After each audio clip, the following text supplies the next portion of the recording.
BBA, BCA, BCom computer కోర్సులో 100% placement లభించే ఏకైక డిగ్రీ కాలేజ్ కూకట్పల్లిలోని I3 డిగ్రీ కాలేజ్ 8367215215. ఈ సందర్భంగా మీరు ఎలా గత 3 రోజులుగా మీరు ఏం ట్రోల్ చేశారు, మీరు ఏం టెలికాస్ట్ చేశారు అన్నటువంటి విషయం నేను వేరే చెప్పనక్కర్లేదు. ఎవరికి మీరు ద్రోహం చేసింది?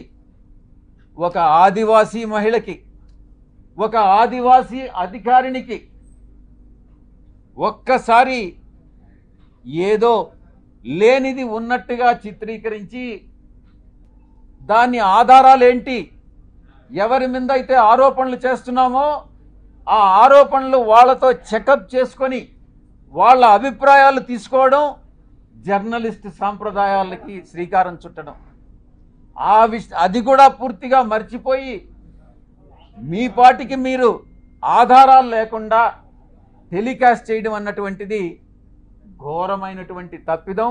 తప్పకుండా మీరు ఎలా క్షమాపణలు మీ చేత చెప్పించాలో నాకు తెలుసు, నేను చేయిస్తాను కూడా. సమాజం ఒక బాధ్యత, నా గురించి మీ అందరికీ కూడా తెలుసు. నన్ను నేను చెప్పుకోవడం కాదు, చాలామంది మా పార్టీలో ఉండే వాళ్ళు కూడా నా పైన ఆరోపణలు చేశారు, తెలుగుదేశం వాళ్ళతో కుమ్మక్కై. నేను అవన్నీ బాధపడలేదు, నేను అవన్నీ కూడా లెక్క చేయట్లేదు.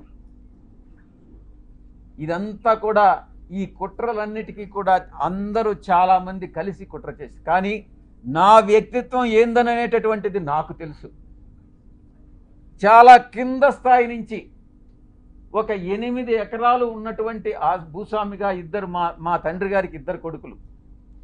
మా అన్న ఇంజనీర్ చదివాడు, నేను చార్టెడ్ అకౌంటెన్సీ కోర్సు చదివా. ఆ 8 ఎకరాల పొలంలో ఉండేటటువంటి ఫలసాయంతో కింద అట్టడుగు నుంచి పైకి వచ్చినటువంటి వాళ్ళం. కష్టాలంటే ఏందో తెలుసు. వ్యవసాయ కుటుంబం. ఆ దేవదేవులైనటువంటి ఆ వెంకటేశ్వర స్వామి సాక్షిగా చెప్తా ఉన్నా, సాయిరెడ్డి తప్పు చెయ్యడు అంటే తప్పు చెయ్యడు. తప్పు చేస్తే ఆ దేవదేవులైనటువంటి ఆ వెంకటేశ్వర స్వామి శిక్షిస్తాడు. నేను ఒక్కటే చెప్తా ఉన్నా,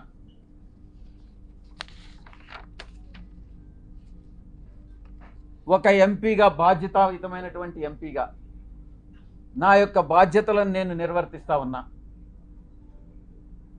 ఆ క్రమంలో సమాజాన్ని, అంతరాలు లేనటువంటి సమాజాన్ని తీర్చిదిద్దేదానికి నా వంతు కృషి నేను చేస్తా ఉన్నా. బరి తెగించి హద్దులు మీరి ఇష్టానుసారంగా ఆధారాలు లేకుండా నిరాధారమైనటువంటి ఆరోపణలు ఒక ఆదివాసీ స్త్రీతో సంబంధం ఉన్నట్టుగా మీరు చెప్పి, ఈరోజు అదే ఆధారాలు మీరు ఎవరెవరికి సబ్మిట్ చేయాల్సి ఉంటుంది అన్నటువంటి విషయాన్ని నేను రాబోయేటటువంటి నా యొక్క ప్రెస్ కాన్ఫరెన్స్లో నేను ఎక్స్ప్లెయిన్ చేస్తాను. ఈ కుట్ర కుతంత్రాల వెనక ఎవరున్నారు అనే విషయాన్ని నేను ప్రశ్నిస్తా ఉన్నా.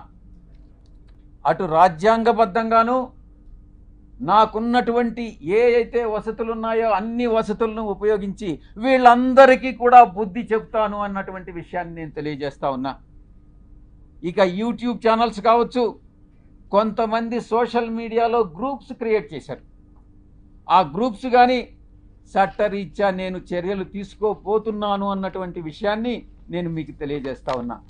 ఆ చర్యలు ఏందనేది కూడా మీకు చెప్పి చేస్తాను. మీకు వెన్నుపోటు పొడిచేటటువంటి ఉద్దేశం నాకు లేదు, మీకు చెప్పి చేస్తాను. సుమన్ టీవీలో మీ పర్సనల్ అండ్ బిజినెస్ ప్రమోషన్స్ కోసం కింది నెంబర్కి కాంటాక్ట్ చేయండి.